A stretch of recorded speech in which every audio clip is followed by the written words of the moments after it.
안녕하세요. 로건천입니다. 복음을 말하다 이어나가도록 하겠습니다. 로마서 이제 7장인데요. 로마서 7장이 되게 난해하고 복잡한 구절은 아닙니다. 근데 문제는 로마서 7장에는 우리가 타협해도 될 것 같은 좀 그런 말씀이 보입니다. 그래서 사람들이 이 구절을 보면 되게 혼란스러워합니다. 어떻게 이 구절을 받아들여야 되나. 그게 바로 로마서 7장 24절인데요. 보호라, 나는 공고한 사람이로다. 이 사망의 몸에서 누가 나를 건져내랴. 바울은 자기가 전적으로 타락한 인간이라는 걸 인정합니다. 근데 바울은 율법에 의해서는 전혀 흠잡을 데가 없는 사람입니다.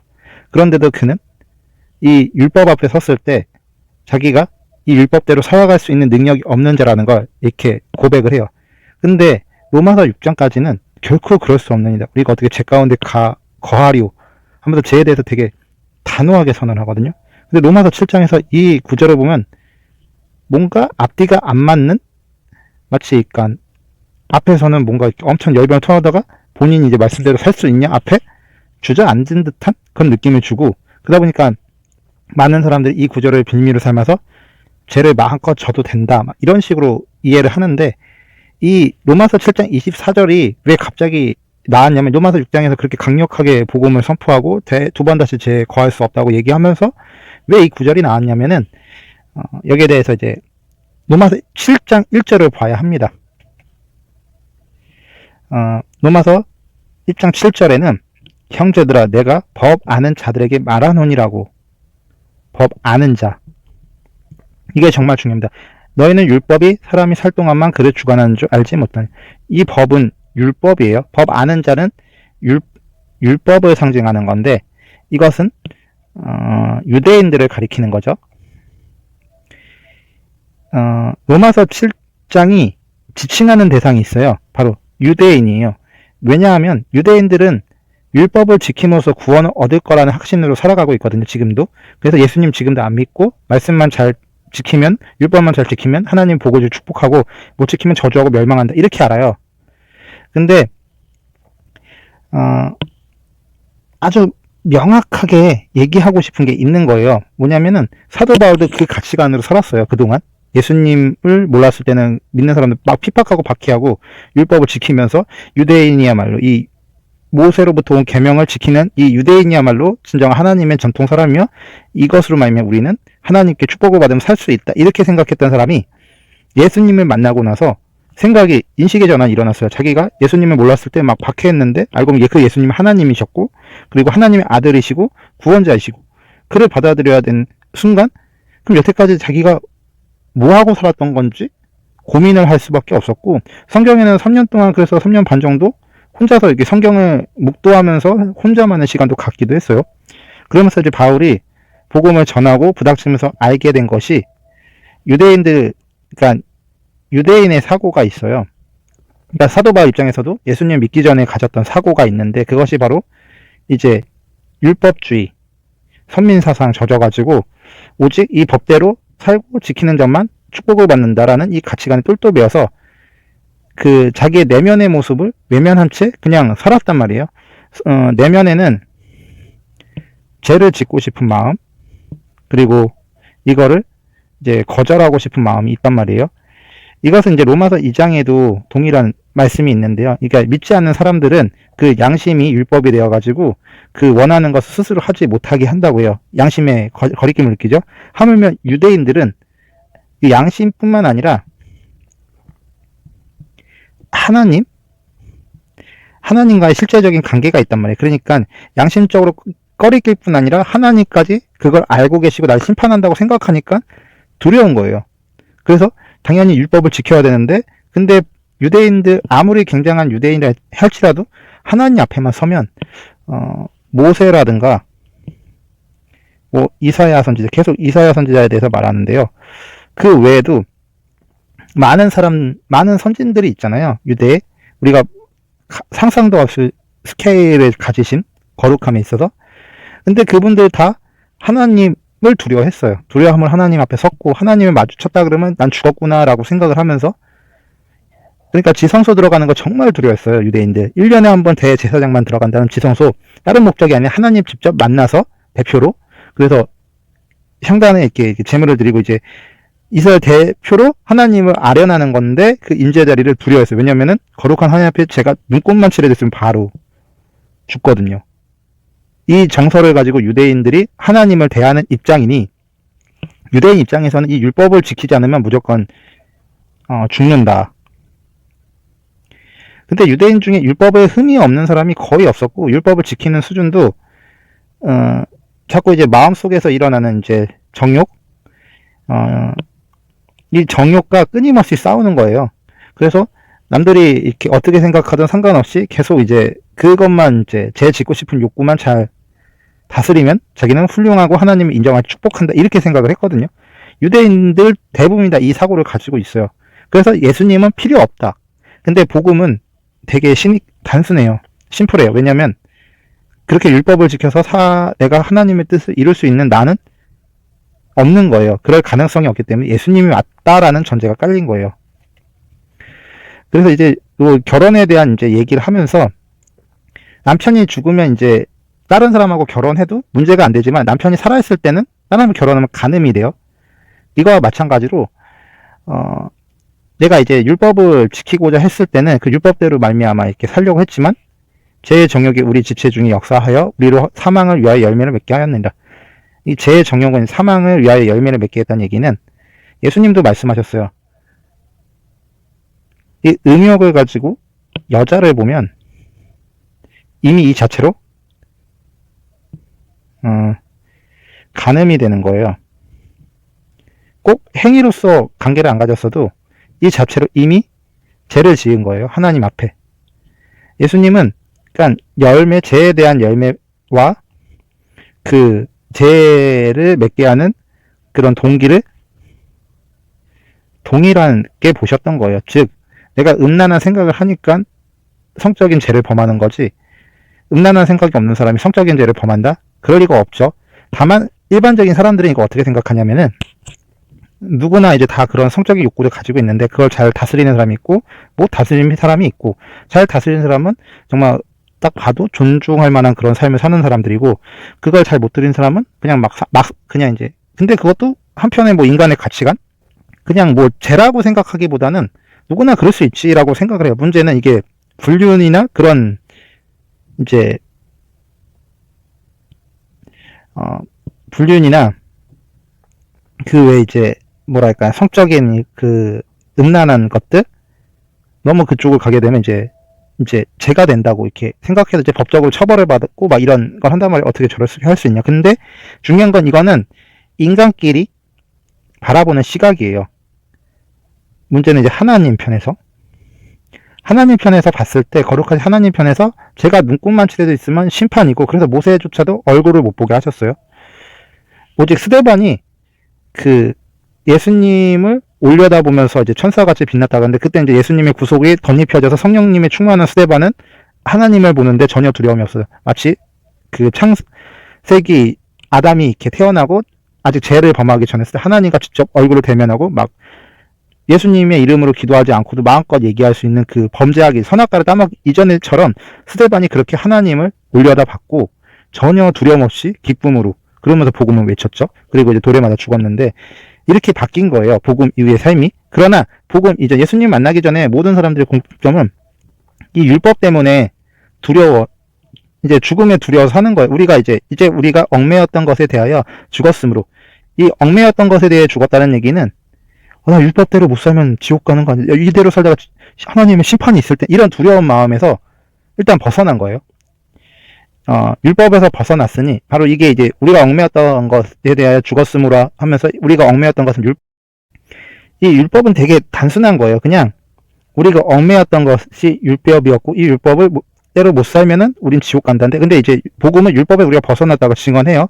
그리고 우리가 이제 영으로서 새로운 것을 섬길 것이요, 영으로서 새로운 것을 섬긴다는 것은 이제 섬기는 대상이 바뀌었다기보다 하나님을 동일하게 섬기는 거예요. 근데 율법을 지키는 동기는 전부 나예요.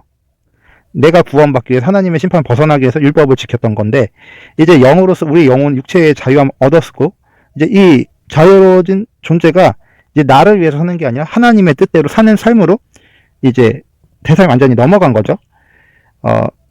의문이 묵은 것으로 할 것이 아니라 우리의 삶에 이제 지난 어떠함이 아닌 거죠. 그런데 우리가 무슨 말을 하리요? 율법이 죄냐? 그럴 수 없느냐? 율법으로 말미암지 않고는 내가 죄를 알지 못하였으니 곧 율법은 탐내지 말라 하지 않았다면 내가 탐심 알지 못하였으리라. 이제 바울의 논지는 아주 명확해요. 근데 율법은 죄는 아니에요. 율법 자체는 맞아요. 당연히 지켜야 되고, 그거는 인간의 보편적인 양식을 봤을 때 부모를 공경하라, 살인하지 말라, 뭐 이런 계명들 100번 다 누구나 동의할 법한데 문제는 못 지키는 거예요. 왜냐면 죄 때문에.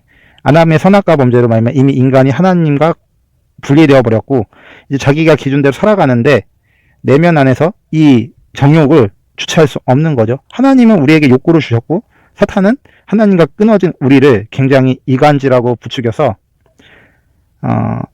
세속적인 가치관을 이제 세상의 뭐 외모와 평판과 부와 이제 경제 이런 것들로 우리의 마음을 왜곡시켜 놨어요. 하나님 없는 기쁨이 그런 거라. 그리고 우리는 그걸 당연하게 받아들였고, 점점 자아는 삐뚤어지기 시작하고, 그것들을 추구하면서 이제 마치 하나님과 처음부터 몰랐던 사람인 것처럼 마치 죄를 짓는데 자연스러웠던 거. 근데 유대인들은 하나님을 어쨌든 하나님과의 관계가 있었고, 그 관계 안에 하나님이 하지 말라는 게 명확하니까 이방인들하고는 다르게 이것들을 지키려고 노력을 해야 했단 말이에요. 실제로 그걸 못 지켰으면 계속 심판으로 나라가 몇 번이고 멸망하는 일을 경험해야 했었고, 그러니까 이제 유대인들 입장에서는 이 율법은 생명과도 같은 거예요. 그러니까 유대인들은 여전히 예수님을 믿어야 될 이유를 못 느껴요. 왜냐면 율법대로 우리는 살지 않으면 무조건 지옥 간다라고 생각을 하니까. 근데 예수님을 믿어야 구원받는다는 얘기는 이 마지막에 명확하죠. 우리가 율법을 알지 못하였으면 이제 죄가 뭔지 몰랐을 거다, 이렇게 정의 내주는 거예요. 그러니까 율법은 결국 우리가 죄인이라는 걸, 너희 스스로 이 율법을 다 지킬 수 없는 존재라 깨닫게 해서 예수님이 필요하거나 메시아가 필요하거나 이런 개념이지, 내가 율법을 잘 어떻게든 끝까지 지켜내서 하나님과 영원히 살 거다, 이게 아니란 말이에요. 왜냐하면 우리 존재가 이미 하나님과 분리되면서 왜곡되어 버렸거든요. 그런 존재인 거예요. 그러니까 내가 막 율법을 지키기 위해서 막 이거 하나 노력하면서 극복하면 돼가 아니라 처음부터 다시 시작해야 되는 거예요. 이 육체는 가능성이 없고, 그래서 이제 예수님을 받아들이고 성령님이 날 이끄시면 그 삶에 나를 드리는 건데, 이때 자기를 부인하고 매 순간 주님을 주목하는 싸움을 해야 되는 거죠. 근데 유대인 입장에서는 못 받아들이는 거죠. 내가 이렇게 율법만 지키고 내가 이렇게 성실하게 살았고 내가 이렇게 정직하게 살았는데, 자꾸 이 가점을 고집하니까 사도 바울이 그러니까 이제 오라는 공고한 자로 이 고백을 할 수밖에 없는 거예요. 로마서 7장은 예수님 믿었으니까 이제 죄짓고 막 살아도 된다를 얘기하는 게 아니라, 당연히 말씀을 지키고 살아야 되는데, 다만 말씀을 안 받아들이는 유대인들 입장에서는 아니 내가 하나님 말씀 이렇게 열심히 지키는데, 지금도 예수 안 믿는 사람들 중에 그런 사람들 있어요. 내가 술 마셔도 괜찮다. 그러니까 정신이 약하기 때문에 술을 마시면 이제 미친 듯한, 난 술을 아무리 마셔도 나는 맹정신처럼 행동할 수 있다, 이렇게 얘기하시는 분들이 있어요. 그게 한편으로 맞는 것 같은데 되게 멋져 보이기도 한데, 이게 율법하고 똑같은 거예요. 내심으로 정직하게 살고 남들 안 보더라도 난 정직하게 살았다, 나는 일생 그렇게 남들한테 흠잡힐 거 없이 살았다, 이렇게 사시는 분들은 죄인이라고, 당신도 동일한 저들과 똑같은 죄인이면 이렇게 얘기하면은 진짜 어려워요. 왜냐면 자기는 정말 죄 안 지고 성실하게 살았거든요, 나름대로. 그리고 나름대로 깨끗하게 살았다고 생각을 하는데, 다시 한번 말하지만 이런 분들한테 지금 로마서 7장이 지금 향하고 있는 거예요. 로마서 7장은 뭐 이 점에 막 그냥 창녀촌에 뒹굴고 막 이렇게 감옥도 들락날락거리 이런 사람들은 당연히 자기가 죄인이라는 걸, 왜냐면 그 전에 죄를 졌으니까, 그러니까 나 이렇게 살면 지옥 가고, 이렇게 받아들이기 너무 쉬워요. 문제는 일반적인, 근데 이게 솔직히 감옥에 간 사람보다 감옥에 안 간 사람이 훨씬 많을 거예요. 그리고 창녀촌 막 들락들락 한 사람보다도 그냥 평범하게 살려고 했던 사람들이 더 많을 거고, 저마다 자기 기준이 있어서 난 이렇게 살았기 때문에 나름 착한 사람이야 라는 기준을 가지고 있어요. 문제는 이런 사람들이 대부분 다 하나님을 몰라요. 그리고 하나님이 우리의 심령 패부를 살피시는 분을 몰라요. 내 안에 있는 감정이 뭐가 잘못됐는지 몰라요. 그러니 바울 이 얘기를 몇 번이고 할 수밖에 없는 거예요. 그래서 로마서 7장에 그랬 써진 거예요. 죄에 대해서 우리가 죽었고 이제 더 이상 죄를 지을 수 없다고 6장에서 이렇게 선포하고, 7장에서 자기가 일단 율법에 흠이 없는데 존재로 보았을 때는 아니다, 이거 하나님 앞에 이 상태로 갔으면 난 지옥 갔다, 이 얘기를 하면서 호소하는 거예요. 그러니까 이제 나는 예수님 외에는 구원자가 없다, 그렇게 끝나거든요. 만약에 바울이 유대인들이 아니었다면, 전에 자기 같이 살았던 그 유대인들이 지금 없다면 로마서 7장을 굳이 쓰지 않았을 텐데, 근데 지금도 그런 분들이 많단 말이에요. 그리고 그분들을 말로 이렇게 설득할 수 있는 사람은 적어요. 실제로 제 가족들 중에 믿지 않는 분이 되게 많고, 제가 그분들한테 하나님을 증언하면은 너나 믿으라 이런 식이지, 정말로 내가 잘못된 삶을 살고 있었고 이렇게 받아들이는 사람들 없어요. 놀랍죠? 그러니 그런 분들한테 어떻게 복음을 전해야 될까 고민하잖아요. 그러면 딴 게 필요 없고, 내가 이제 말씀대로 이렇게 살아보려고 하는데 참 쉽지 않더라. 나도 이제 하나 몰랐을 때 그냥 컴퓨터 이제 게임 하면서 막 지면은 막 욕하고, 술 마시고, 포르노도 보고 막, 그게 괜찮다고 생각했다. 남들 안 볼 때 그냥 혼자서 집에 처박혀가지고 그렇게 살면은 적어도 내가 뭐 도둑질 한 것도 아니고, 그거 탕료촌 왔다 갔다 한 것도 아니고, 뭐 돈 벌어가지고 막, 유흥 같은데 막 날리면서 막 도박하고 하면서 막 인생 허망하게 살지는 않았다, 나름대로. 그러니까 이런 거 그냥 집에서 이런 식으로 사는 거 뭐 어떡하겠냐. 이 당연한 거다. 이렇게 생각했단 말이에요. 근데 복을 만나보니까 그건 하나님이 전부 싫어하는 거였고, 하나님의 뜻대로 살라고 하니까 내가 뭐 아프리카 가서 어려운 사람 어떻게 뭐 돌볼 능력도 없고 영어도 안 되는데 일단 막 그런 거부터 해가지고 하나님이 기뻐하시는 뜻대로 살라고 하니까 답이 없는 거예요.